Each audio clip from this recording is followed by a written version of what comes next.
Sir ఇప్పుడు elections అయితే ముందుకు వచ్చేసినాయి మనకి. కంప్లీట్‌గా టీడీపీతో కలిసి మీరు వెళ్ళడానికి రెడీ అయ్యారు.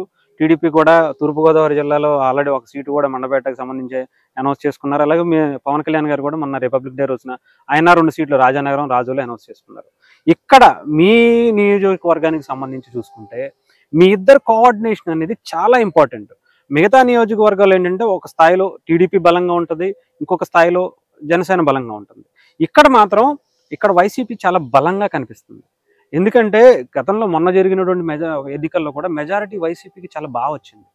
కానీ ఈసారి మీ ఇద్దరు కోఆర్డినేషనే ఇక్కడ వైసీపీకి చాలా కీలకంగా కాబోతుంది. ఎలా వెళ్తున్నారు అంటే మిగతా నియోజకవర్గాల్లో చిన్న చిన్న పొరపాట్లు అయితే జరుగుతున్నాయి జనసేన టీడీపీ కోఆర్డినేషన్స్ సంబంధించి. ఇక్కడ అలాంటిది ఏమన్నా జరిగితే మీ రిజల్ట్ అనేది కూడా చాలా ఇబ్బందికర పరిస్థితి అయ్యే అవకాశం ఉంటుంది. తప్పకుండాను ఎక్కడన్నా చిన్న చిన్న అభిప్రాయ భేదాలు ఉండొచ్చు, కానీ జనసేన పార్టీలో మా అధ్యక్షుడు పవన్ కళ్యాణ్ ఇచ్చిన ఆదేశం మాకు శిరోధార్యం.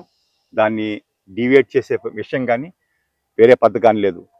ఈ నియోజకవర్గంలో మా అధ్యక్షుడు పొత్తు ప్రకటించిన రోజు మొదలు ఈ రోజు కూడా మాజీ శాసనసభ్యులతో కలిసి మేము 2 కార్యక్రమాల్లో పాల్గొనడం జరిగింది. ఇక్కడ ఏ విధమైన ప్రపంచాలు లేవు. అదేవిధంగా మన జనసేన శ్రేణులందరినీ కూడా చాలా ఉత్తేజపరిచాం, వారికి నమ్మకాన్ని కలిగించగలిగాం. ఈ పొత్తులో మనం సక్సెస్ అవుతామంటే భావన ఈవేళ పూర్తిగా జనసేన నాయకులు అందరూ కూడా నమ్ముతున్నాం.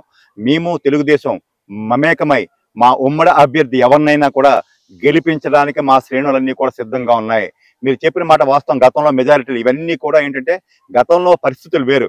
అప్పుడు ఏమిటంటే ఈయన ఒక 10 ఏళ్ల పాటు అధికారంలో లేడు, ఒక మాజీ ముఖ్యమంత్రి కొడుకు, నేను జైలు పాలయ్యాను, నాకు ఒక అవకాశం అని చెప్తే జనం ప్రజానికం నమ్మారు.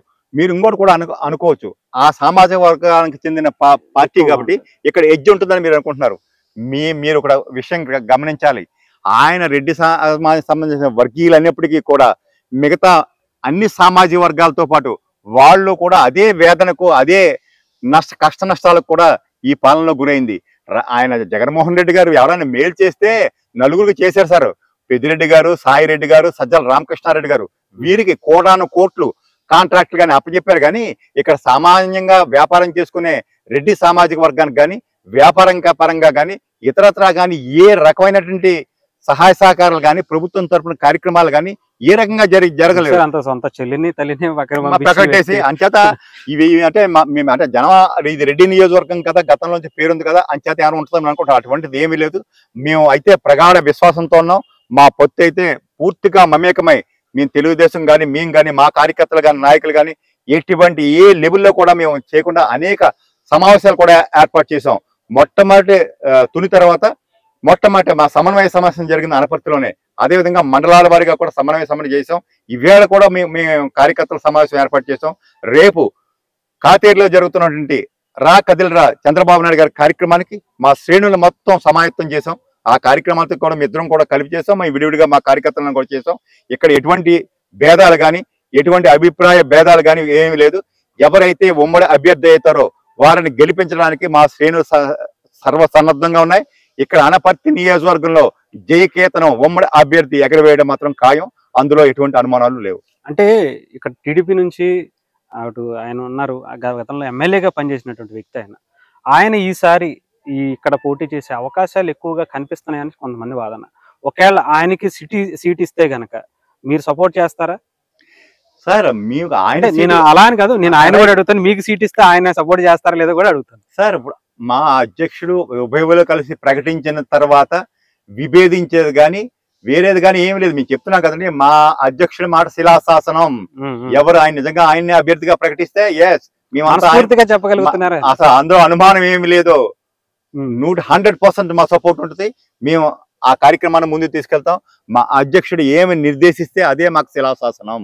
అందులో అభిప్రాయ భేదాన్ని కానీ వేరే కాదు.